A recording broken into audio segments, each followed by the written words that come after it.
వెళ్దాము. Praise the lord, హల్లెలూయా. ఈ దినాన మన అంశము వచ్చేసి దేవుడు మనకిచ్చినటువంటి మాట,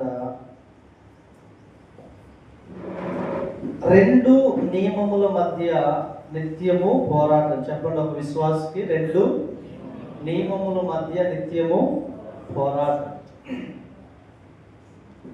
క్రైస్తవ జీవితం అంటేనే ఒక పోరాటంతో కూడింది. హల్లెలూయా. 10th క్లాస్ చదివే అబ్బాయి కానీ అమ్మాయి కానీ అసలు నాకు భలే ఉంది ఈ చదువు అనుకోరు. వాళ్ళు ఎగ్జామ్స్ దగ్గర పడే కొద్దీ వాళ్ళ పోరాటం, టెన్షన్.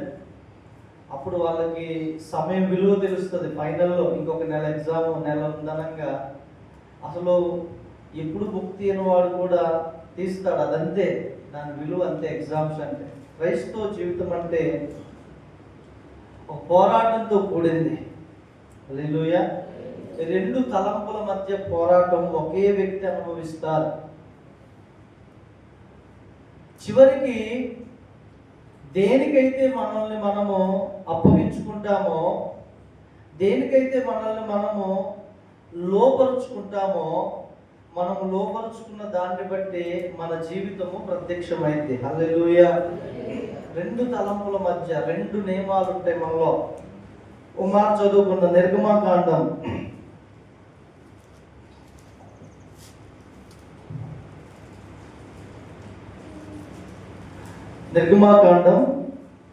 17వ అధ్యాయము 16వ వచనం.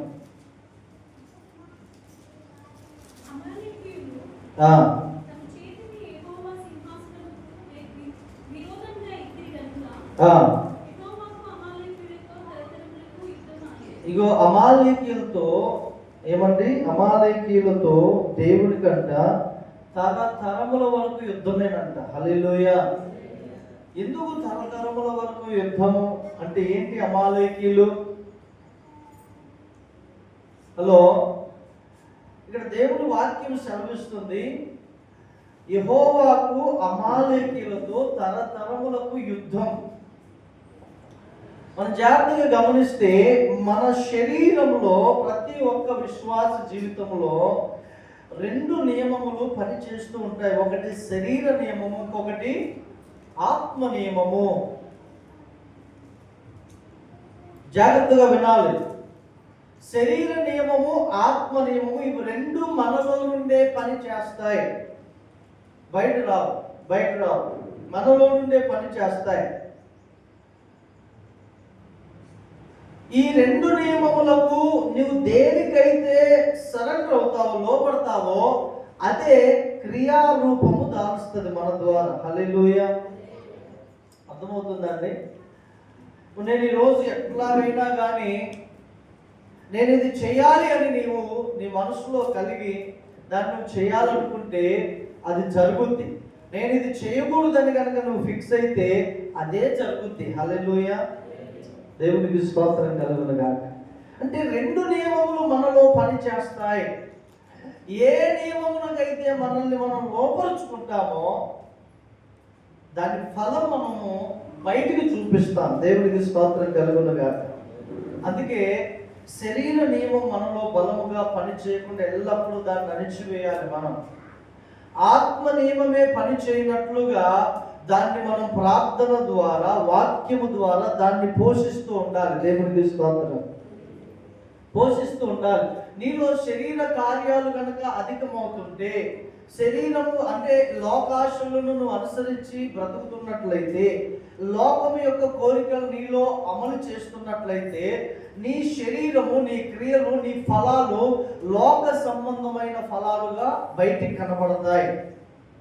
లేదు, నువ్వు ఆత్మ సంబంధమైన ఫలాలు కనబడాలంటే నువ్వు ప్రార్థన యందును, వాక్య ధ్యానము యందును నువ్వు ఆసక్తి కలిగి వాటిని జరిగిస్తూ ఉంటే ఆత్మీయమైన ఫలాలు బయటికి కనబడతాయి. దేవుని స్తోత్రం.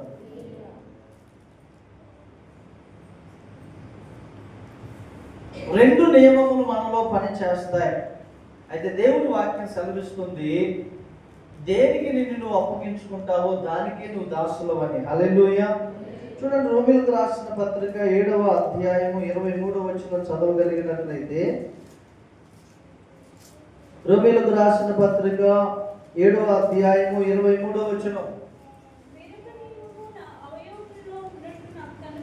చూశారండి. వేరొక నియమము నా అవయవములలో ఉన్నట్టు నాకు కనబడుచున్నది,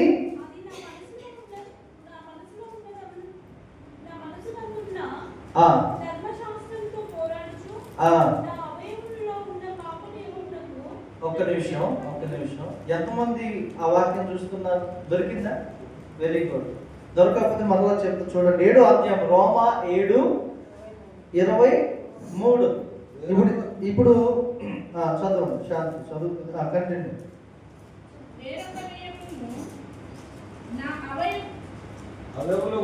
నేను చదువుతాను చూడండి. వేరొక నియమము నా అవయవములలో ఉన్నట్టు నాకు కనబడుచున్నది, అది నా మనస్సునందున్న ధర్మశాస్త్రముతో పోరాడుచు నా అవయవములో ఉన్న పాప నియమములకు నన్ను చెరబట్టి లోబరుచున్నది. చూశారండి, పాప నియమమునకు చెరబట్టి ఏం చేస్తుందని నా మనసుని లోపరుస్తుంది.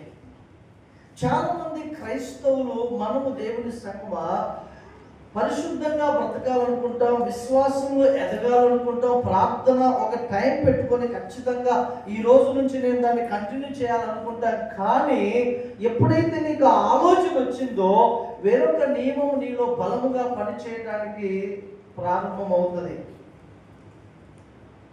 నేను వారానికి ఒక రోజు ఉపవాసం ఖచ్చితంగా ఉంటానండి అనుకుంటా. అది 1 వారం, 2 వారం, 3వ వారం, 4వ వారానికి మరలా డౌన్ అయిపోయింది. మరొక నియమం పనిచేయడం నీలో ప్రారంభమైంది. ఈ 2 నియమాలు నీలో పనిచేస్తున్నాయి కాబట్టి ఆత్మ నియమానికి గనక నీవు ఆహారం పెడుతూ పెంచి పోషిస్తున్నట్లయితే నువ్వు ఆత్మీయురాలుగానే బ్రతుకుతావు. హల్లెలూయా. కింద చూడండి 24వ వచనము, అయ్యో నేనెంత దౌర్భాగ్యుడను, ఇట్టి మరణమునకు లోనగు శరీరము నుండి. చూశారా అండి, మరణమునకు లోనగు శరీరం నుండి నన్ను ఎవడు విడిపించును. యవనస్తులు అనుకుంటారు, అయ్యో నాకు ఎందుకండి వ్యర్థమైన ఈ జీవితము, అసలు నాకు ఈ అమ్మాయిలు పిచ్చేంటి, నాకు ఈ ఫోన్ మాట్లాడటం ఏంటి, నాకు ఈ ఫ్రెండ్షిప్ ఏంటి, నాకు ఈ తాగుడు ఏంటి, ఈ స్నేహం ఏంటి, నాకు ఇది ఇష్టం లేదు, నేను దీని నుంచి విడిపించబడాలని ఉంటుంది. కానీ ఏ మనుష్యుని వలన కాదు. అంతటి పౌలు భక్తుడే అంటున్నాడు, ఏమన్నాడు, అయ్యో నేనెంత దౌర్భాగ్యుడను, ఇట్టి మరణమునకు లోనగు శరీరము నుండి నన్నెవడు.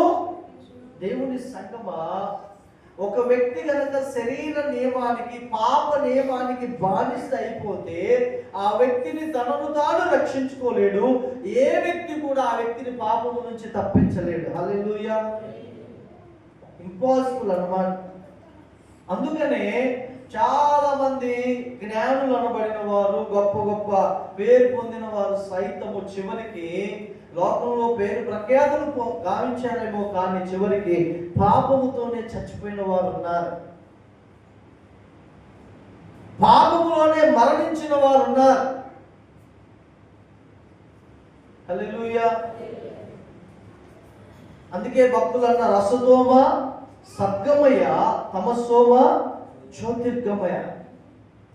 ఏమండి, ఎందుకు వాళ్ళు అలా ఘోషించారు?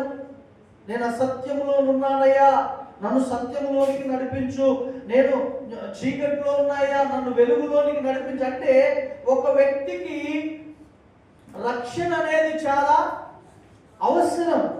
ఒక వ్యక్తిని పాపము నుంచి విడిపించడం అనేది అవసరం.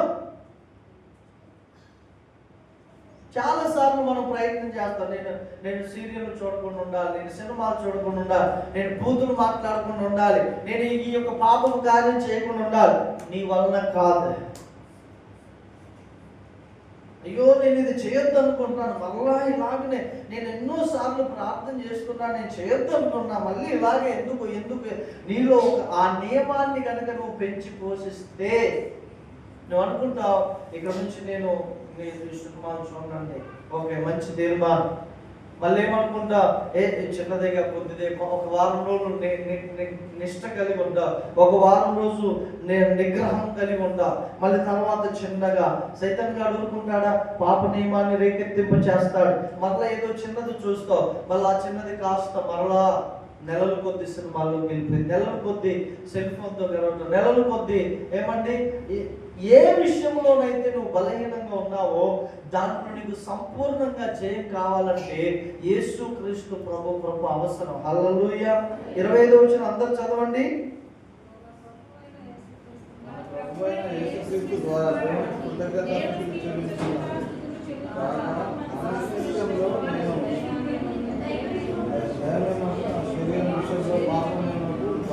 చూసారా, మన ప్రభు అయిన యేసుక్రీస్తు ద్వారా దేవునికి కృతజ్ఞతాస్తుతులు ఎందుకు చెల్లించాలో తెలుసా? మనము యేసుక్రీస్తు రక్తమే మనల్ని పాపములో నుంచి విడిపించింది. హల్లెలూయా.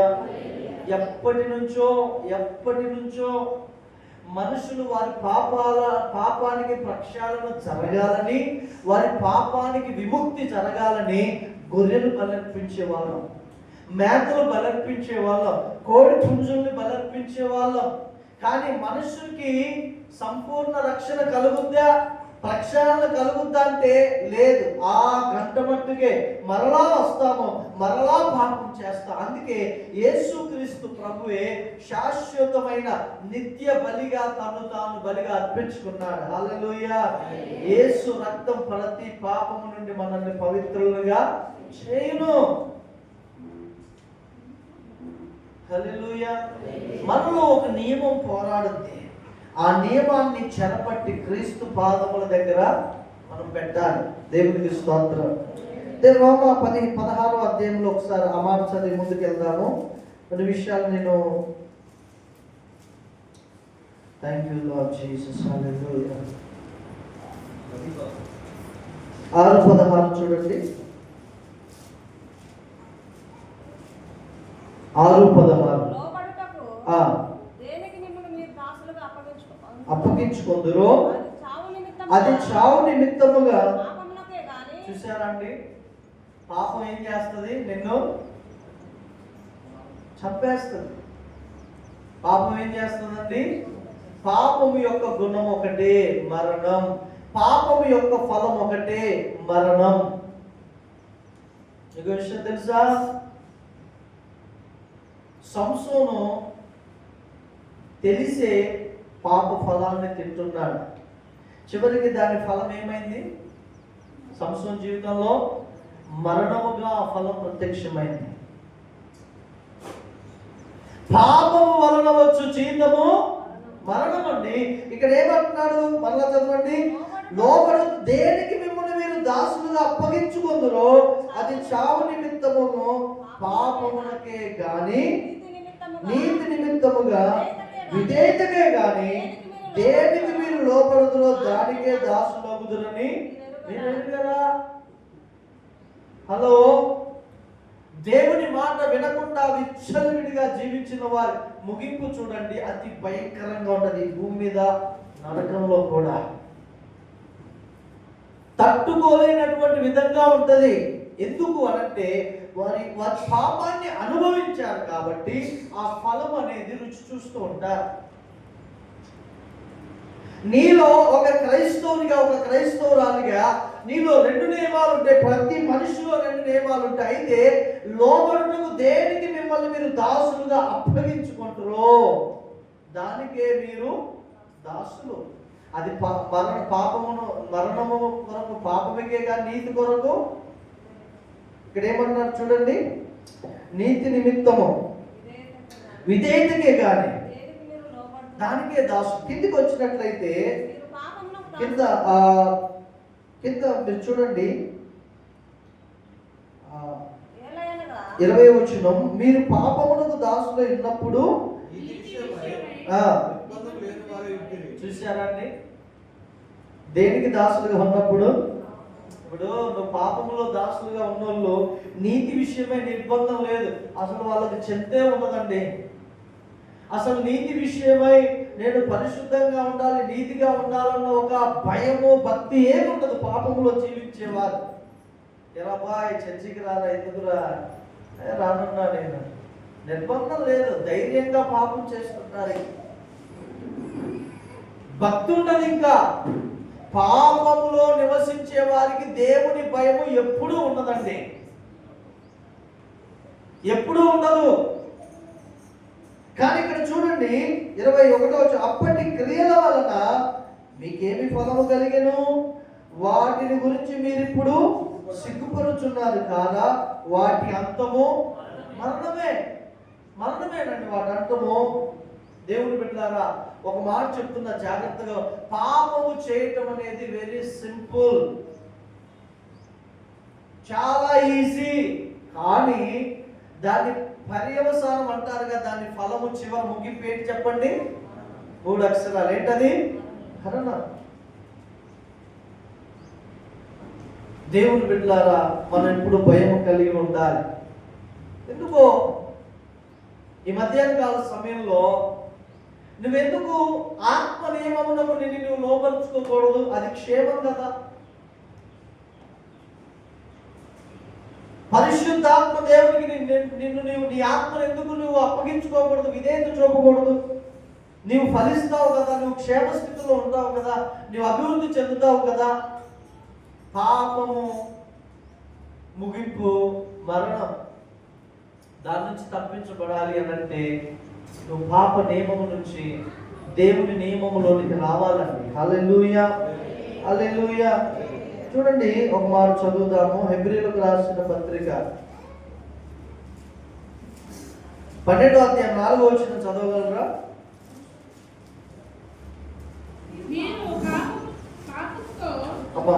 రెండో వచనం, మొదటి వచనం నుంచి చదవండి అమ్మా. అయ్యా అందరు తీయాలి, బైబిల్ అందరు తీయాలి.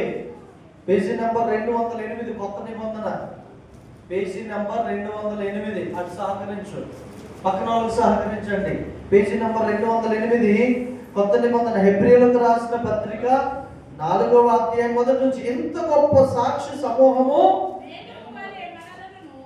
మేఘము వలె మనలను ఆవరించి ఉన్నందున, జాగ్రత్తగా వినండి, మనము కూడా ప్రతి భారమును సులువుగా చిక్కులు పెట్టు పాపమును విడిచిపెట్టి. ఎలా ఈ పాపం ఎలా చిక్కులు పెట్టుద్దంట? సులువుగా, చాలా సులువుగా చిక్కులు పెట్టుద్దండి పాపం.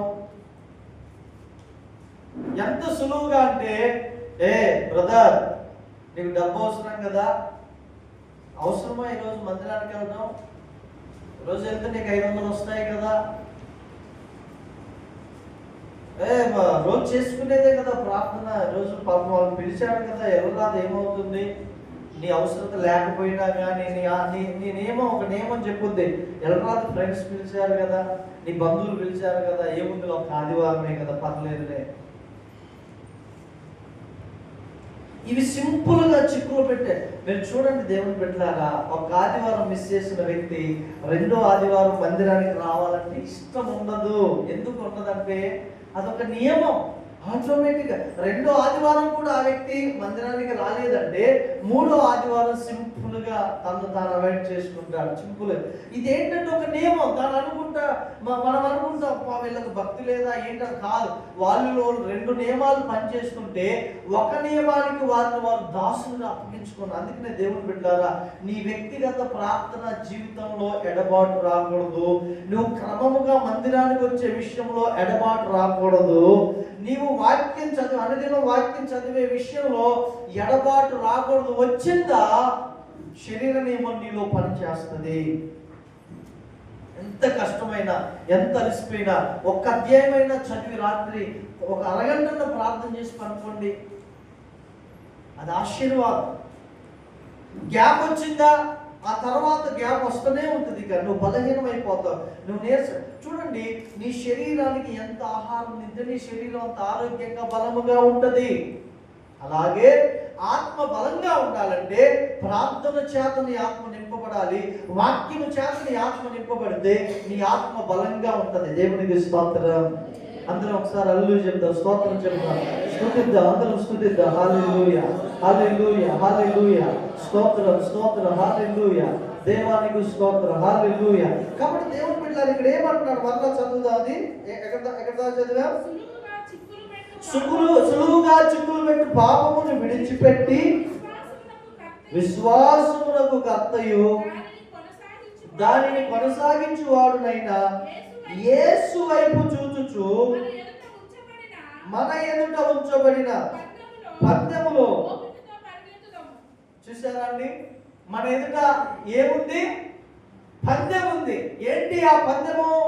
ఏంటి ఆ పోరాటం అంటే మనం పరలోక రాజ్యంలో ప్రవేశించాలి. హల్లెలూయా. ఇదే పందెము. మన ఎదుట ఉంచబడిన పందెములో ఓపికతో పరిగెట్టాలి. ఓపిక లేదా విశ్వాసంలో వెనక్కి తిరిగి వెళ్తా. ఓపిక లేదా భక్తిలో దిగి జారిపోతా. మిమ్మల్ని కృంగదీయాలని మాటలు చెప్పట్లేదు, కానీ మీకు మెలకువ కొరక ఈ మాటలు జ్ఞాపకం చేసుకున్నా. హల్లెలూయా. ఎప్పుడైనా నీ వ్యక్తిగత ప్రార్థనలో ఏమంటే నువ్వు ప్రారంభించుకున్న డ్యూటీ నుంచి రాగానే ఒక గంట ప్రార్థన, లేదా పనంతా అయిపోగానే భర్తను పిల్లల్ని పంపించిన తర్వాత ఆ రోజు 11ంటికో 12ంటికో ఒక గంట ప్రార్థన, ఈ నియమంలో కనుక గ్యాప్ వచ్చి నీ టైం తప్పిపోతుందంటే దేవునికి ఇచ్చే టైము నువ్వు ఇంకా ఎవరికో ఫోన్లోనో లేకపోతే ఇంకెవరికో బంధువులకో లేకపోతే ఇంకా దేనికో ఇచ్చినట్లయితే నీ ఆత్మ బలహీనమైపోయింది. టయానికి తినకపోతే బలం కొంటామా, క్షీణించిపోతామా? ఏమండి, టయానికి తినాలి. పాస్టర్ గారు అంటున్నారు, అయ్యా ఆరోగ్యమే మహాభాగ్యం అయ్యారు, మీరు టయానికి తినండి అయ్యారు, ఎందుకు ఇట్లా చేస్తున్నారు అంటున్నారు. నేను ఒక పాస్టర్ గారు ఫోన్ చేసి, ఏమండి ఆయన సిక్కులో ఉన్నాడు కాబట్టి ఆరోగ్యంలో తెలుస్తుంది. ఆరోగ్యమే మహాభాగ్యం. నిజంగా చెప్తున్నా దేవుని బిడ్డలారా, శాశ్వత కాల వ్యాధులు వచ్చేంత వరకు మన శరీరాన్ని మనం నిర్లక్ష్యం చేసుకోకూడదు. చాలా డేంజర్. చాలా జాగ్రత్తగా మనం కాపాడుకోవాలి ఆరోగ్యం. హల్లెలూయా. హల్లెలూయా. శ్రద్ధ ఉండాలి. వింటున్న మీరైనా చెప్తున్న నేనైనా ఆరోగ్యం పట్ల శ్రద్ధ ఉంటేనే మన శరీరము మనం ఏది చేయాలన్నా సహకరిస్తుంది. ఇక్కడ చూడండి, మన ఎదుట ఉంచబడిన పందెములో ఓపికతో పరిగెత్తుదము. ఆయన తన ఎదుట ఉంచబడిన ఆనందము కొరకై అవమానమును నిర్లక్ష్య పెట్టి సిలువను సహించి దేవుని సింహాసనం యొక్క కుడి పార్శ్వమున ఏం చేశాడంట? యేసు ప్రభు తన ఎదుట ఉంచబడిన ఆనందము కొరకు. ఏంటి ఆనందం? ఏంటి సంతోషం? యెషయా గ్రంథం 53వ అధ్యాయం చదివితే అందులో మీకు దొరుకుతుంది.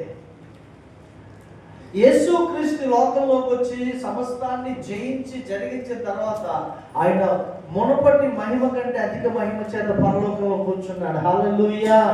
గొప్పగా జయించిన వాడై దాని కొరకు అవమానమును నిర్లక్ష్య పెట్టాడంట, సిలువను సహించాడంట. అవమానమును ఏం చేశాడు? మీరు చెప్పట్లేదండి.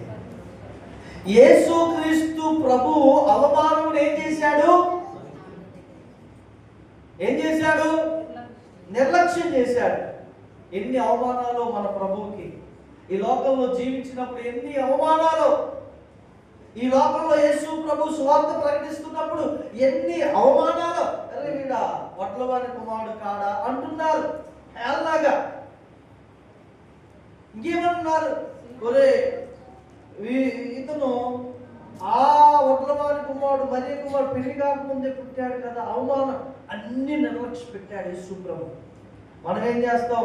యేసు ప్రభు నిమిత్తం చిన్న శ్రమ వస్తే అది పట్టుకుంటాం, అదే పట్టుకుంటాం. ఇక ఏమండి, అసలు సంఘంలో పలానా మీద అన్నది ఇక నేను రేపటి నుంచి చర్చికి రానండి, నాకు అవమానం అనిపించిందండి అంతమందిలో ఆమె లాగానే.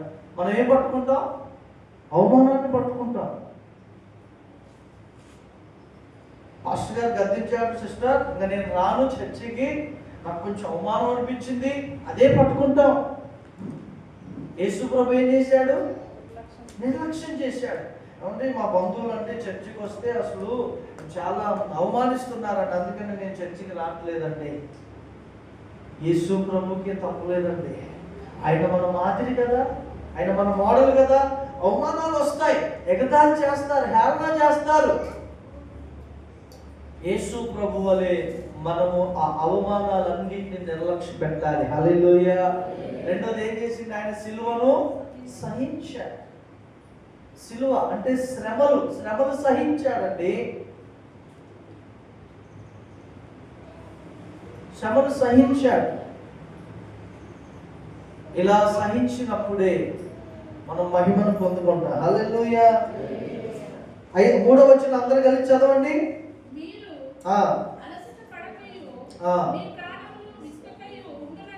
ఉండునట్లు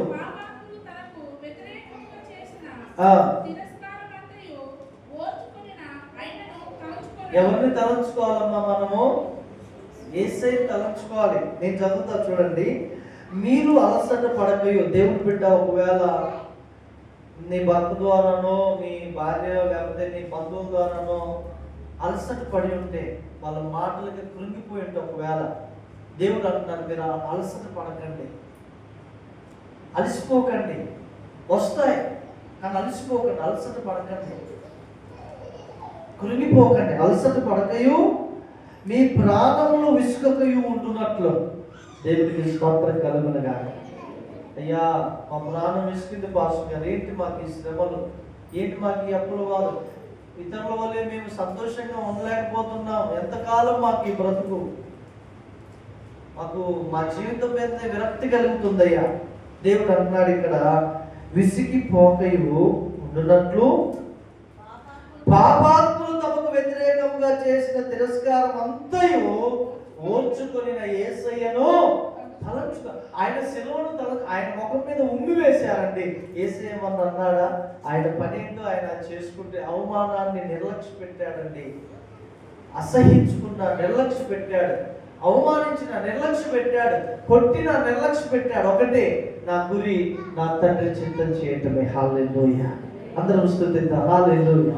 నా గురి, నా లక్ష్యం దేవుని చిత్తము చేయడమే. కొన్నిసార్లు మనం ఆత్మీయంగా ముందుకు వెళ్ళాలంటే మనకు పట్టిన జరగలాంటి సమస్యలన్నీ వదిలించుకోవాలండి. అయ్యే పట్టింది కదా అని చూసుకుంటుంటే మనం అక్కడే ఉంటాం, ముందుకు వెళ్ళలేము. క్రైస్తవుడు ఆత్మీయంగా ఎదగాలి, దేవునితో సహవాసంలో ఎదగాలి అంటే తెగింపు కలిగిన జీవితం ఉంటేనే అది సాధ్యం. మా బంధువులండి, మా చుట్టాలండి, మా వాళ్ళ కోసం అండి, మా ఊరు వాళ్ళ కోసం అండి అన్నావంటే నీ బ్రతుకు అక్కడే ఆగిపోయింది, ఆత్మీయంగా ముందుకు రాదు.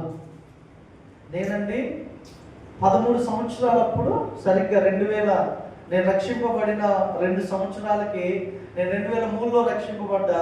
2004 జూన్ 8వ తారీఖున నేను బాప్తిసం తీసుకున్నా. అప్పటికి నా వయసు 13.5 సంవత్సరాలు సుమారు. ఇప్పుడు మీ పిల్లలకు బాప్తిస్మం ఏమంటే, అమ్మో వాళ్ళు చదువులు కావాలండి. మీకు విషయం తెలుసా? నేను బాప్తిస్మం తీసుకొని నా దేవుని తోటలో నాటపడ్డాను కాబట్టి ఆ దినము నుంచి నేటి వరకు నా తండ్రి నా విషయమై బాధ్యత వహించి నన్ను నడిపిస్తున్నాడు. హల్లెలూయా. మీలో కొంతమంది ఇంకా బాప్తిస్మం తీసుకోవాలంటే ఆలోచిస్తారు, అమ్మో అమ్మో అమ్మో అంటే ఇంకా మీరు లోకాన్ని విడిచిపెట్టడానికి ఇష్టపడట్లేదు. పాపాన్ని ఇంకా మీ హృదయంలో ప్రేమిస్తున్నారు కాబట్టి దేవుని కొరకు నేను ఒక నీతి కార్యం చేయాలి అనే, నేను దేవుని కొరకు బ్రతకాలనే తెగింపు మీలో రావట్లేదు. నీ గురించిన బాధ్యత దేవుడు ఎలా తీసుకోగలడండి? నిన్ను నువ్వు దేవునికి అప్పగించుకున్నప్పుడు, నిన్ను నువ్వు దేవునికి ఇష్టముగా ఇచ్చుకోలేనప్పుడు దేవుడు ఎలా నిన్ను ఆశీర్వదించగలడు? 13 సంవత్సరాలకి నేను బాప్తిసం తీసుకున్నాను. నా దేవుడు నన్ను కాపాడుతూ భద్రపరుస్తూ వచ్చాడు. హల్లెలూయా. శ్రమలు రావా, టెంప్టేషన్స్ రావా, అన్నీ వస్తాయి, దేవుడు భద్రపరుస్తాడు. ఆమేన్. ఒకవేళ నీలో ఇంకా లోకాన్ని, పాపాన్ని ఇంకా నిన్ను ప్రేమించుకునే వ్యక్తివైతే దయచేసి ఈ మాట వింటున్న నీవు నిన్ను నువ్వు ప్రేమించుకోక. దేవుని వాక్యం ఏం చేస్తుందో తెలుసా? నిన్ను నువ్వు ద్వేషించుకోమంటుంది వాక్యం. ఏం చేయమంటుంది? లూకాసు వార్త ఒకసారి చూడండి. మళ్ళీ ఇక్కడికి వచ్చేద్దాం. మళ్ళీ నేను మర్చిపోకుండా మీరు జ్ఞాపకం చేయండి. హల్లెలూయా, హల్లెలూయా. ఆ మాట చదవండి. సిలువను ఎత్తుకొని, ఎన్నో అధ్యాయం అండి? లూకా శుభవార్త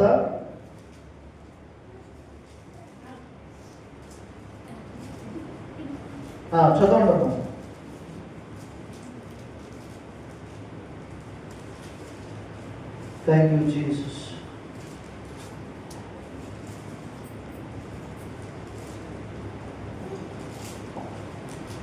హల్లెలూయా, హల్లెలూయా. Thank you Jesus. లూకాసు వార్త 18వ అధ్యాయము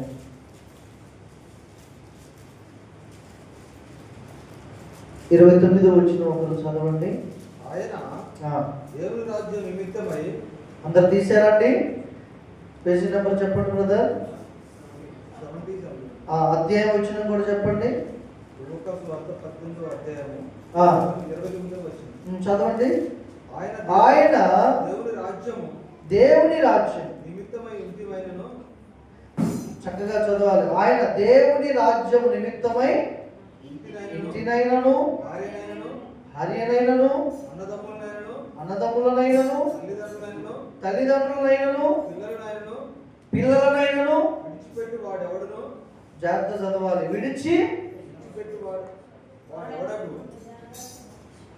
విడిచిపెట్టు వాడెవడును ఇహమందు జాగ్రత్తగా వినండి, ఇహమందు చాలా రెట్లును పరమందు నిత్య జీవమును నిశ్చయముగా మీతో చెప్పుచున్నానని. హల్లెలూయా.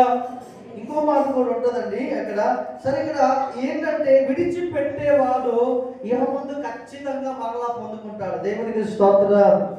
యేసు ప్రభు లూకాసు వార్తలో అదే ఇంకో మాట ఏమంటాడంటే, తన ప్రాణమును సహా ద్వేషించకుంటే వాడు నా శిష్యుడు కాడంటున్నాడు. హల్లెలూయా. ద్వేషించకుండా మనం ఆయనకి ఇష్టంగా బ్రతకలేం. అని మనం ఏం చేస్తాం తెలుసా? మన ప్రాణాన్ని చాలా ప్రేమించుకుంటాం, మన ప్రాణాన్ని చాలా సుఖములో ఉంచుకుంటాం, మన శరీరాన్ని. దేవుని కొరకు కష్టపడాలంటే అస్సలు ఇష్టపడం. హల్లెలూయా, హల్లెలూయా. చాలా జాగ్రత్తగా భద్రపరుచుకుంటాం. అమ్మో, మీటింగా అంత దూరమా, ఈ చలిలోనా, నా వల్ల కాదండి. మన శరీరం అంటే మనకి ఇష్టం, ప్రాణం మన శరీరం అంటే.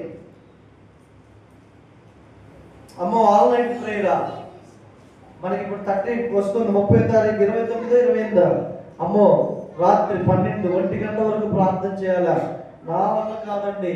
ఇష్టం, మన ప్రాణం అంటే మనకి ప్రీతి, బాగా ప్రేమించుకుంటాం మన ప్రాణాన్ని. నువ్వు ఆయన శిష్యుడు అవుతావా? ఆయన బిడ్డ అవుతావా? దేవుడు ఏమంటున్నాడు? తన ప్రాణమును సహా ద్వేషించకుంటే వాడు నా శిష్యుడు కాదు. దేవుడు పెడతారా? సుఖభోగేచ్ఛను మనం విడిచిపెట్టాలి. అవి మనల్ని దేవుడి నుంచి దూరం చేస్తాయండి. దేవుని కొరకు నువ్వు సుఖపడు, నువ్వు సంతోషంగా ఉండు, కానీ దేవుని నిమిత్తం అవి అడ్డుగా వస్తే వాటిని నువ్వు ద్వేషించాలి. హల్లెలూయా, ద్వేషించాలి. ఏమంటారు? మళ్ళా చదవండి బ్రదర్ ఆ మాట. ఆయన దేవుని రాజ్యం నిమిత్తమై, దేవుడు అంటున్నాడు తన శిష్యులతో, దేవుని రాజ్యము నిమిత్తమై ఇంటినైనను, భార్యనైనను, అన్నదమ్ములనైనను, తల్లిదండ్రులైనను, పిల్లలనైనను విడిచిపెట్టి వాడెవడును ఇహమందు చాలా రెట్లును పరమందు నిత్య జీవము పొందకూడని నిశ్చయముగా మీతో చెప్పుచున్నాను. ఇంకొకటి, గల్తీయులకు రాసిన పత్రిక 1వ అధ్యాయం 10వ వచనం చూడండి. Thank you holy spirit God. Hallelujah, hallelujah. జాగ్రత్తగా చూడండి, మనం అంత్య దినాల్లో ఉన్నాం, అంత్య దినాల్లో ఉన్నాం. చదవమ్మా.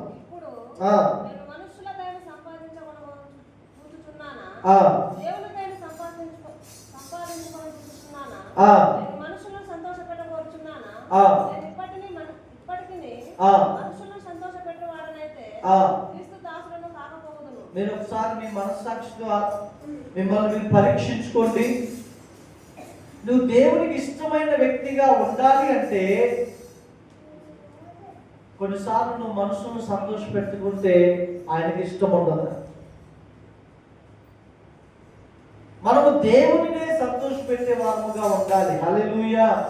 ఈ ఆత్మ నియమము ఈ కార్యాలు జరిగిస్తుంది, శరీర నియమము వీటికి వ్యతిరేకంగా పనిచేస్తుంది. చివరికి ఒక మాట చదివి మనం ముందుకెళ్దాము. లూకా సువార్త 14వ అధ్యాయం 25వ వచనం 6వ వచనం చదవండి. లూకా సువార్త 14వ అధ్యాయము 25, 26 వచనాలు. ఆయనతో కూడా వెలుచున్నప్పుడు ఆయన వారి తట్టు తిరిగి ఎవడైనాను నా యొద్దకు వచ్చి, యేసు ప్రభు అన్నాడు, ఆ బహు జన సమూహములు ఆయనతో కూడా వెలుచున్నప్పుడు ఆ జన సమూహముల వైపు తిరిగి ఆయన అన్నాడు, ఎవరైనాను నా యొద్దకు వచ్చి తన తండ్రిని తల్లిని అన్నదమ్ములను అక్క చెల్లెండ్రులను తన ప్రాణమును సహా ద్వేషింపకుంటే, అర్థమవుతుందా? హల్లెలూయా. ప్రాణమును సహా ద్వేషింపకుంటే, మనకి ఇష్టమయ్యేవి ఎన్నో ఉంటాయి లోకంలో, కానీ దేవుని కొరకు వాటిని మనం ద్వేషించాలి. సుఖపడే ఎన్నో ఉంటాయి, దేవుని కొరకు సుఖాన్ని త్యాగం చేయాలి. పౌలు అంటాడు ఒకసారి, ఆ వార్తని మళ్ళీ ఎప్రిల్లోకి వెళ్దాం, నాకు ఏవేవి లాభకరమైనవో వాటిని నేను పెంటతో సమానముగా ఎంచుచున్నాను. ఎందుకు ఎంచాలి? ఏమండి, ఎందుకు మనం ఎంచాలి? పెంటతో సమానంగా ఎందుకు ఎంచాలి అంటే, దేవునికి ఇష్టము లేవి, దేవుని నుండి మనల్ని దూరం చేసే ఏవైనా వాటిని మనం పెంటతోనే సమానంగా ఎంచాలి. హల్లెలూయా, హల్లెలూయా. ఒకసారి చూడండి, తిమోతికి రాసిన మొదటి పత్రిక 5వ అధ్యాయం 6వ వచనం చూడండి. 5వ అధ్యాయం 6వ వచనం ఒక్కరు చదవండి అమ్మా.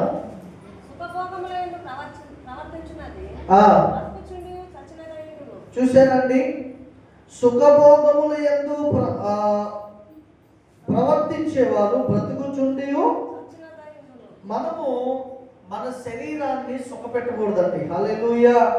అది చాలా డేంజర్. ఇంకేమన్నాడు ఇక్కడ? ఫిలిప్పీయులకు రాసిన పత్రిక 3వ అధ్యాయము 11వ వచనం చదవండి. 10-11 ఏ విధము చేతనైనను మృతులలో నుండి నాకు పునరుద్ధానము కలగవలెనని ఆయన మరణ విషయంలో సమానానుభవం గలవాడనై ఆయన పునరుద్ధాన బలమును ఎరుగు నిమిత్తమై ఆయన శ్రమల్లో పాలువాడొకటి ఎట్టుదో ఎరుగు నిమిత్తము సమస్తమును నష్టపరుచుకొని వాటిని పెంటతో సమానముగా ఎంచుకొనుచున్నాను. హల్లెలూయా. సమస్తము నష్టం. నువ్వు చిన్న బాప్తిస్మం మొదటి కార్యం, అది బాప్తిస్మం తీసుకునేది మొదటి కార్యం విశ్వాస జీవితానికి. ఎర్ర సముద్రం దాటే అనుభవం. నువ్వు ఎర్ర సముద్రం దాటినప్పుడే కనానులోనికి ప్రవేశిస్తావు. అది రూల్, అది నియమం. నువ్వు ఎర్ర సముద్రం దాటకుండా నేను ఐగుప్తులోనే ఉంటాను, నాకు ఐగుప్తులో కేరట్ దోస, తెల్ల ఉల్లిగడ్డలు, చేపలు నాకు ఇష్టమని ఇక్కడే నేను తిని సుఖిస్తాను అంటే నీ బ్రతుకు అక్కడే. ఇంకా ఎర్ర సముద్రం దాటాలి దేవుడు బిడ్డలారా. అనగా నీటి బాప్తిస్మం మనం తీసుకోవాలి, మారు మనసు పొంది. ఆ మొదటి కార్యమే మనము చేయనప్పుడు, ఆ మొదటి కార్యమే మనము దాటినప్పుడు కనానులో ఎలా ప్రవేశిస్తాం? దేవుని రాజ్యంలో ఎలా ప్రవేశిస్తాం? నీలో పాప నియమం ఇంకా పనిచేస్తూ ఉంటే దాని ముగింపు మరణం అండి. దయచేసి ప్రియ సహోదరి సహోదరులారా, మనం ఆ నియమాన్ని జయించాలి. ఆ నియమాన్ని ఓడించి క్రీస్తు కొరకు మనం బ్రతకాలి. హల్లెలూయా. ఇప్పుడు చూడండి, హెబ్రీ 12:4 వచనం డైరెక్ట్ గా చదవండి. 12వ అధ్యాయం 4వ వచనం డైరెక్ట్ గా చదవండి. మీరు పాపముతో పోరాడుటలో 12:4 రక్తము కారునంతగా. చూశారండి, మీరు పాపముతో పోరాడుటలో రక్తము కారునంతగా ఇంకా మీరు దానిని ఎదిరింపలేరు. ఎదిరింపకుండా హాయిగా పాపంతో నిద్రపోతున్నారు. జాగ్రత్త, అది ఒక దినాన్ని నిన్ను చంపేస్తుంది. సమయం లేదు దేవుని సంగమా. మనం అంత్య దినాల్లో ఉన్నాం. దేవుని రాకడ అతి సమీపముగా ఉంది. ఇప్పటికైనా నువ్వు మారు మనసు పొంది నువ్వు బాప్తిసం తీసుకొని నీ జీవితాన్ని దేవునికి ఇవ్వకపోతే నీ జీవితాన్ని నీ చేతులారా నీవే నాశనం చేసుకుంటున్నావు. ఇంకెంతకాలం లోకాన్ని అనుభవిస్తావు? ఇంకెంతకాలం పాపాన్ని అనుభవిస్తావు? పాపం వల్ల వచ్చే జీవితం మరణం. దాన్ని ప్రేమించకు, సుఖాన్ని ప్రేమించకు.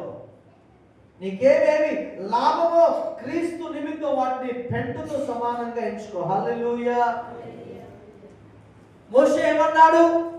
ఐగుప్తు జనులతో ఐగుప్తులో రాణి యొక్క కుమారుని అనుభవించుకున్నట కంటే దేవుని బిడ్డలతో శ్రమ అనుభవించుట మేలు అనుకోలేదా? ఇది నాడు క్రైస్తవులు శ్రమ పడడానికి అస్సలు ఇష్టపడట్లేదు. దేవుని వల్ల నాకు ఏమి సుఖం, ఏ మేలు, ఏ ఆశీర్వాదం, ఏమి కలిసి వస్తుందనే కానీ దేవుని మహిమను నేను పొందుకోవాలి, దేవుని అభిషేకం చేత నింపబడాలి, దేవుని కృప చేత నింపబడాలని ఈ ఆత్మీయమైన ఆశీర్వాదాల కోసం కళ్ళు తెరిచేవారు చాలా తక్కువ. దేవుని బిడ్డలారా, ఆత్మీయత అంటే ఫస్ట్ నువ్వు దేవుని అభిషేకం చేత నింపబడాలి. ఉందా నీకు అభిషేకం? మొదటి ఎర్ర సముద్రమే నువ్వు దాటలేనప్పుడు కనాను వరకు నువ్వు ఎలా ప్రయాణం చేయగలవండి? ఎలా ప్రయాణం చేస్తావు? హల్లెలూయా. మన జీవితాలు మారాలి, మన బ్రతుకులు మార్చుకోవాలి. లేకపోతే నువ్వు అనుకుంటావు నేను సింపుల్ గా దేవుణ్ణి మోసం చేస్తున్నానని. కాదు, మోసపోకుడి. దేవుడు విగ్రహించబడ్డు. నిన్ను నీవే మోసం చేసుకుంటున్నావు, నిన్ను నీవే నాశనానికి అప్పగించుకుంటున్నావు. అంత్య దినాల్లో మనం చాలా జాగ్రత్తగా ఉండాలి దేవుని బిడ్డలారా. హల్లెలూయా. మీరు పాపముతో పోరాడుటలో రక్తము కారునందుకు ఇంకా దాన్ని ఎదిరింపలేదు. దేవుడు ఏమంటున్నాడు తెలుసా? రోమీయులకు రాసిన పత్రిక 8వ అధ్యాయం 13వ వచనం చదవండి. బిగ్గరగా చదవాలి ఎవరైనా ఒకరు.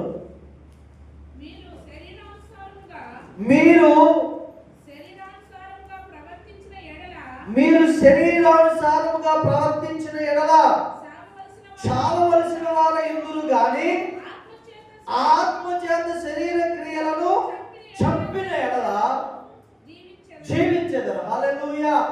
మన చేతిలో దేవుడు పెట్టాడు, నీ చేతిలో దేవుడు పెట్టాడు. పాపమును చంపే అధికారము దేవుడు నీ చేతిలో పెట్టాడు. మరలా చెప్తున్నా, 2 నియమముల మధ్య మనం పోరాటం చేసుకుందాం క్రైస్తవుడా. 2 నియమముల మధ్య మనం పోరాటం చేస్తున్న అనేక మంది క్రైస్తవులు పాప నియమంతో పోరాడలేక రక్తము కారణంతగా ఓడిపోయి పాపమునకు అప్పగించుకొని వారిని వారు కోల్పోయిన వారు ఉన్నారండి.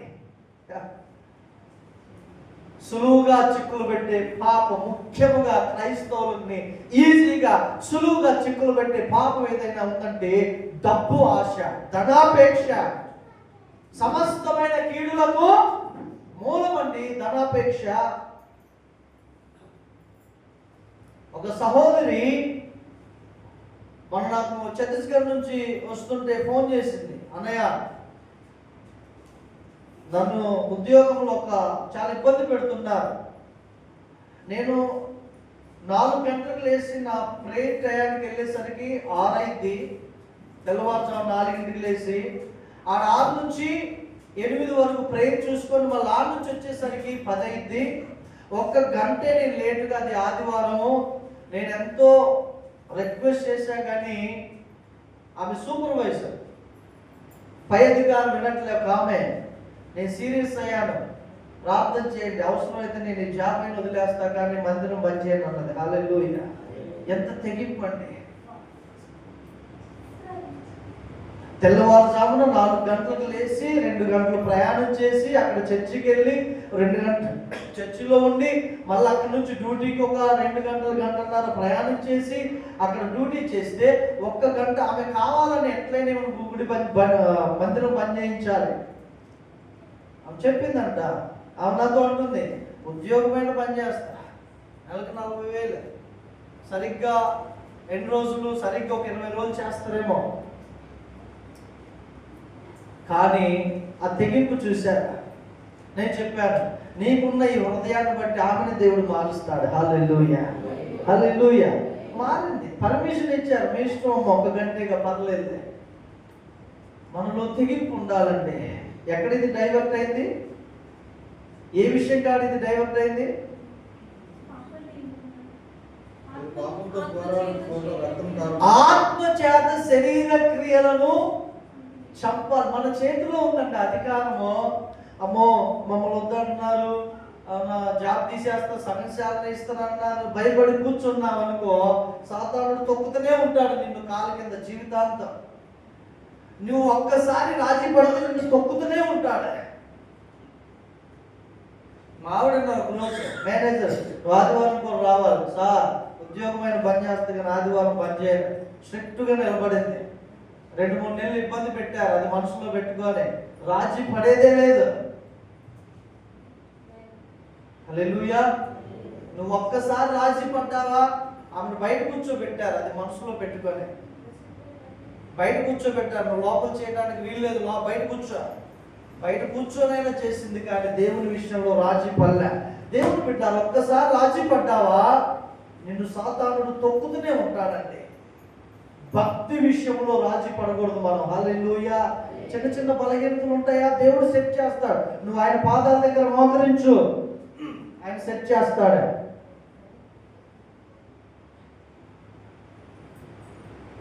షడ్రక్, మేషక్, అబేద్నెగోలు శత్రు దేశంలో, ఇదిగో నేను నిలబెట్టిన ప్రతిమకు మొక్కు, లేకపోతే అగ్నిలో వేస్తే వేసుకో, కానీ మేము మొక్కం.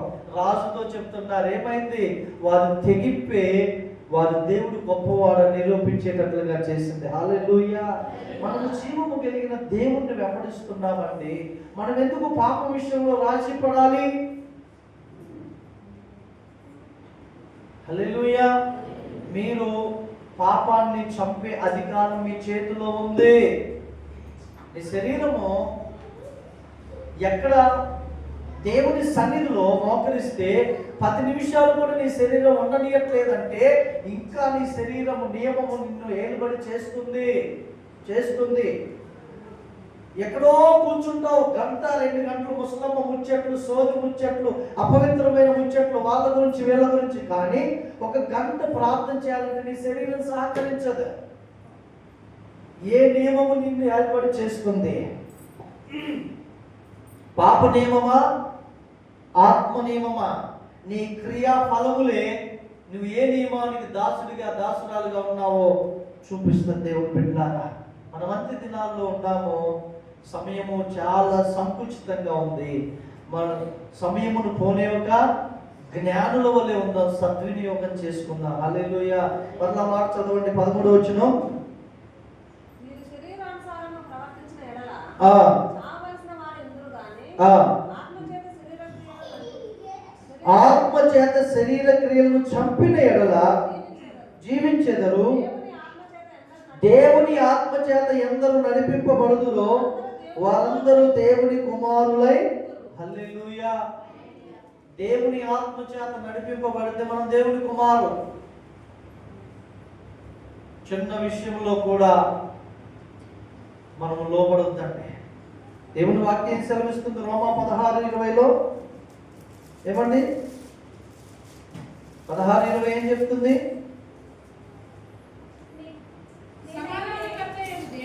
సమాధానకర్తయగు దేవుడు సాతానును. హల్లెలూయా. ఒకసారి చెప్పండి దేవునికి. మీకు విషయం చెప్తాండి. నేను ఫస్ట్ రోజు వచ్చాను ఇక్కడ, ఒక్కనే. మీకు విషయం తెలుసా? సాయంత్రం 7-8 అయితే ఇటు రావాలంటే కొంతమందికి ధైర్యం సరిపోదు సింగిల్గా రావడానికి, అంత భయపడతారు. ఎందుకో తెలియదు. ఫస్ట్ రోజు వచ్చాను, బైబిల్ చదువుతున్నాను. 12:40 అయింది, బైబిల్ చదువుతున్నా.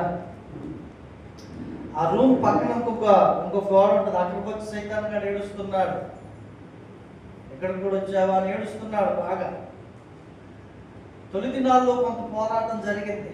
ఒక్కో రోజు ముగ్గురు వచ్చేవాళ్ళు, చెత్త కొట్టి పంపించేవాళ్ళు. దేవునికి స్తోత్రం కలుగునుగా. హల్లెలూయా. అదేంటో తెలియదు, వీడికి వచ్చినాక నిద్రపోవటం అనేది తక్కువ, కోత కానీ తక్కువ. ప్రతిరోజు రాత్రి 2 గంటల 2:30 ప్రతిరోజు వాక్యం బాగా చదువుతాయి. మీరు చూడండి దేవుని బిడ్డలారా, మీలో కొంతమందికి నైట్ అమ్మో బయటికి వెళ్తే ఇక్కడ ఉందేమో, ఏంటది, అమ్మో ఈ చీకట్లు ఇక్కడ ఉందేమో, అమ్మో ఇటు వెళ్తే అక్కడ ఉందేమో. ఎందుకు భయపడతారు తెలుసా? నీలో పరిశుద్ధాత్మ దేవుడు ఉన్నాడన్న గ్రహింపు నీకు ఉండదు. దేవుని స్తోత్ర. సమాధానకర్త అయిన దేవుడు సాతాన్ని నీ కాళ్ళ క్రింద ఏం చేస్తాడు? శీఘ్రముగా. మనం అన్ని తొక్కేవాళ్ళమండి. భయపడి పిరికి పొందలేక మీరు దాక్కుంటున్నారంటే వాడి క్రియలేవో మీలో ఉన్నాయి, వాడి క్రియలేదో మీలో ఉన్నాయి, వాడి పాపము క్రియలేదో మీలో ఉన్నాయి. కాబట్టి వాడు నన్ను ఏడ బాగుతాడన్న భయం మీలో ఉంది. దేవుని సన్నివా, సాతాను నుండి చెతక తొక్కే స్థాయికి నేను ఎదగాలి. హల్లెలూయా.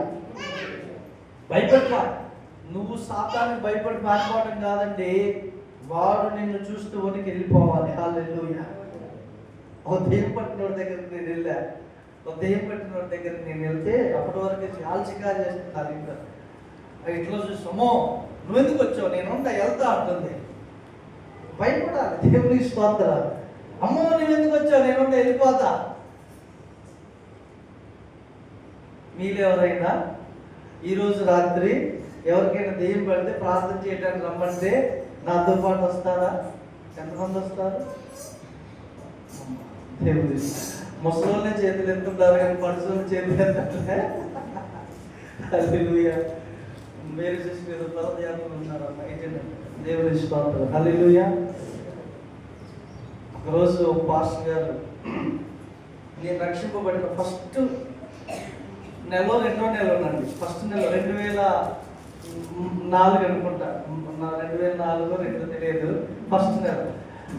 ఆమెకు దెయ్యం పట్టింది, మొత్తం చీకటిగా ఉంది. అప్పుడు ఎంత లేదు డెవలప్. నేను ఇంకొక బ్రదర్ వెళ్ళా, విజయరావు అని, వాడు కూడా అప్పుడు చర్చికి వచ్చి ఇద్దరు వెళ్తే ఈ పాస్టర్ గారు ఏమో ప్రార్థన చేస్తే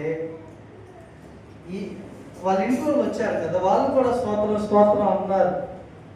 కొన్ని దెయ్యాలు సామాన్యంగా ఉండవండి.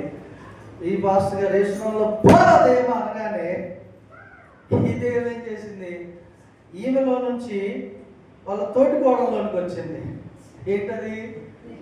ఈమె కేవలం జీవ బట్టి ఈమె మునుగుతుంది. ఈలోపు నేను ఆపుతూ నాతో పాటు వచ్చినాడు. ఇద్దరు అప్పుడే దేవుని మందిరానికి నెల 2 నెలలు. వాడు నా చేయి గట్టిగా పట్టుకొని అరే వెళ్దాం రైట్కి, అరే వెళ్దాం రైట్కి, అరే వెళ్దాం రైట్కి అంటున్నాడు. ఎందుకు భయపడుతున్నారు? నేను వెళ్దాం, నాకు భయం వేస్తుంది కదా. మళ్ళీ పాస్టర్ గారు ఏమో ప్రార్థన చేయగానే ఇది ఇందులో నుంచి మళ్ళీ ఇందులోనికి వచ్చింది.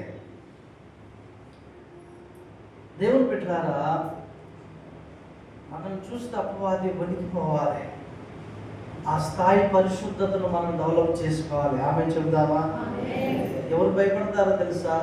సాతానుడి యొక్క క్రియలు వారిలో ఉన్నప్పుడు వారు సాతానుడికి భయపడమో, నేను సరిగా లేను, నేను ఆ దెయ్యం పట్టిన వాళ్ళ దగ్గరికి వస్తే నన్ను నాకు చికాకు చేస్తుందేమో, ఆ దెయ్యం పట్టిన వాళ్ళ దగ్గరికి వెళ్ళి నేను ప్రార్థనకి వెళ్తే అవి నా మీద దాడి. ఎందుకు తెలుసా ఈ అనుమానము?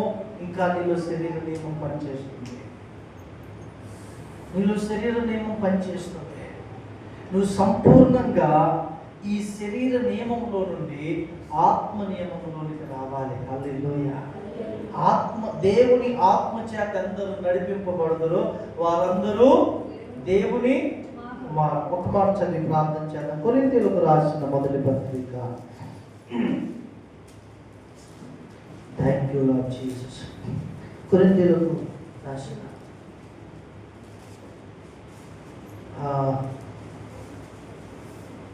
15వ అధ్యాయం, మొదటి కొరింథీ 15:23 వచనం చదువుతారండి.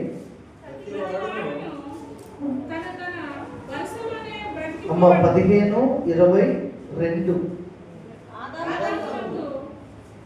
అందరూ ఏలాగు పొందుతున్నారు అలాగే క్రీస్తు అందరూ దర్శింపబడదు. పొందువారు. చూసారండి, ఆదామునందు మృతి పొందేవారు ఎవరు? లోక సంబంధులు. ఇటు దేవుని మందిరానికి వస్తూ కూడా దేవునిలో సరిగా జీవించని వారు, క్రీస్తు కొరకు రోషం కలిగి బ్రతకని వారు, వీరు మృతి పొంది ఇప్పటికే మీరు చూస్తారు చాలా మంది క్రైస్తవులు మృతి పొందిన అనుభవంలోనే ఉన్నారని. ఇంకా వారు క్రీస్తు యొక్క తేజస్సు వాళ్ళని ఏలుబడి చేయడానికి ఒప్పుకోవట్లే. కింద వచ్చిన చూడండి, 26 వచనం చదవండి. కడపట నశింపచేయబడు శత్రువు. చూసారా అండి, మీకు చాలా ఈజీగా ఉంటుంది, కానీ ఈ మరణము కడపటి శత్రువు, ఇది నశింపచేయబడుద్ది. ఈ మరణం నుంచి తప్పించడానికి దేవుడు ఈ దినాన మాట్లాడుతున్నాడు, మీరందరూ ఆత్మ నియమం కిందికి రండి. హల్లెలూయా. దేవుని ఆత్మ చేత నడిపింపబడటానికి రండి.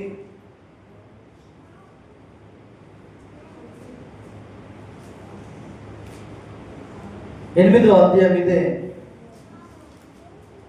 రోమీయులకు రాసిన పత్రిక 8వ అధ్యాయం 5-6 వచనాలు చదువుతారండి.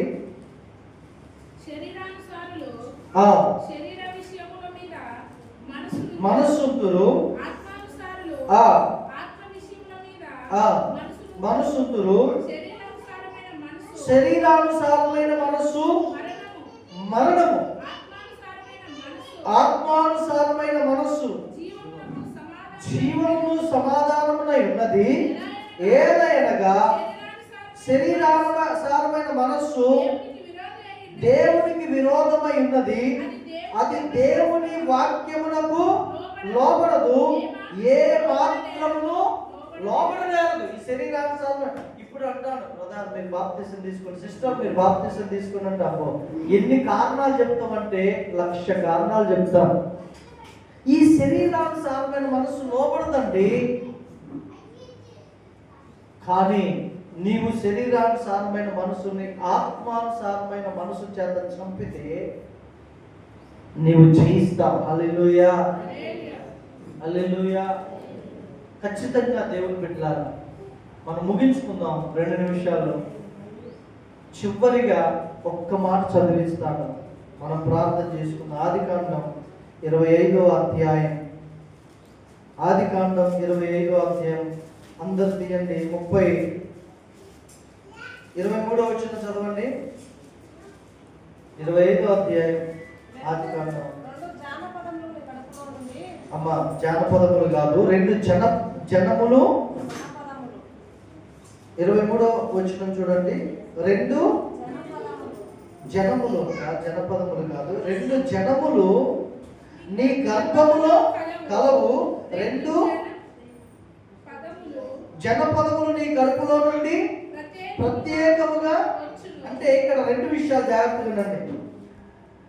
మొదటేమో 2 జనములు నీ గర్భంలో నుండి వచ్చినన్నారు, రెండోది 2 జనపదములు నీ గర్భంలో నుండి ప్రత్యేకముగా. ఏంటి జనపదములు? జాగ్రత్తగా వినండి.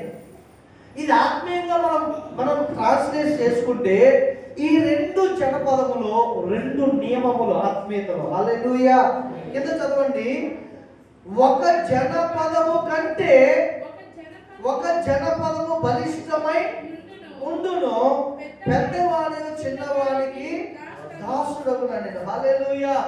ఒకదానికంటే ఒకటి బలిష్టమై ఉంటారు. ఇప్పుడు ఎగ్జాంపుల్, ఉదాహరణకి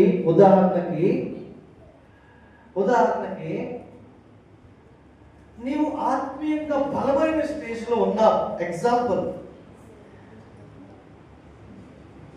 ఇప్పుడు కృష్ణపాల్ గారు ఉన్నారు, పాపం తాను ఎంతో పోరాడి సిగరెట్ బీడీ వదిలేశాడు, ఇప్పుడు ఆత్మీయంగా మంచిగా ఉన్నారు. ఇప్పుడు ఎవరైనా ఒకరు వచ్చి నీకు 2,000 ఇస్తాం, ఒక్క బీడీ తాగమంటే తాగుతాడా? హలో, హల్లెలూయా చెప్తా. హల్లెలూయా, హల్లెలూయా, హల్లెలూయా. దేవుని ఇష్టం. భాస్కర్ బ్రదర్ అన్నాడు, నేనే మొత్తం బిర్యానీ పెట్టిస్తాను బాయ్, నేనే మొత్తం ఛార్జీలు పెడతాను, సినిమా హాల్కి వెళ్ళి సినిమా చూసి వద్దన్నా అంటే వెళ్తాడా? ఎందుకు వెళ్ళడు? ఇతని ఆత్మ నియమము బలిష్టంగా ఉంది. హల్లెలూయా.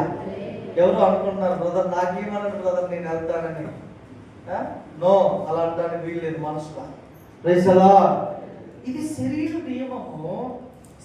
నియమము మనలో బలముగా ఉంటే ఆ కార్యాలే జరుగుతాయి. ఆత్మ నియమము బలముగా ఉంటే ఆత్మ కార్యాలే జరుగుతాయి. కొరింథీయులకు రాసినటువంటి పత్రిక, మొదటి పత్రిక 15వ అధ్యాయం 46 వచనం చదవండి, ప్రార్థన చేసుకుందాం. 15:46 కొరింథీ, మొదటి కొరింథీ. ఆత్మ సంబంధమైనది మొదట కలిగినది కాదు, ప్రకృతి సంబంధమైనదే మొదట కలిగినది, తర్వాత ఆత్మ సంబంధమైనది. మొదటి మనుష్యుడు భూ సంబంధి మట్టి నుండి పుట్టినవాడు అంటే ఆదాము. రెండవ మనుష్యుడు పరలోకము నుండి వచ్చిన. ఎవరి రెండవ మనుష్యుడు? యేసుక్రీస్తు. ఇక్కడ ఏమన్నాడంటే ప్రకృతి సంబంధమైనదే మొదట కలిగినది అంటే మన శరీరమే మొదట జన్మించినది. ఆత్మ క్రీస్తుని ఎరిగినాక జన్మించింది. హల్లెలూయా. అక్కడ ఏమంటున్నాడు దేవుడు అంటే పెద్దవాడు చిన్నవానికి దాసుడు. ఎవడు పెద్దవాడు అంటే ఈ శరీరము పెద్దవాడు. మనలో యేసు ప్రభు నమ్మినాక జన్మించిన ఆత్మ చిన్నవాడు. ఈ చిన్నవాడైన పరిశుద్ధాత్మ దేవునికి పెద్దవాడైన ఈ శరీర నియమం ఎల్లప్పుడూ మనం లోపరుస్తూ ఉన్నప్పుడే మన క్రైస్తవ జీవితం కణాల వరకు సాగుతుంది. హల్లెలూయా. కళ్ళు మూసుకుందాం, ప్రార్థించాలి. ప్రభు కొద్ది మాటలు దీవించను కాక. దేవుని బిడ్డ, శరీర నియమాన్ని నువ్వు చంపాలి. పెద్దవాడిని చిన్నవాడికి అంటే శరీరం నియమాన్ని ఆత్మ నియమానికి లోపరచాలి, విధేయత చూపాలి.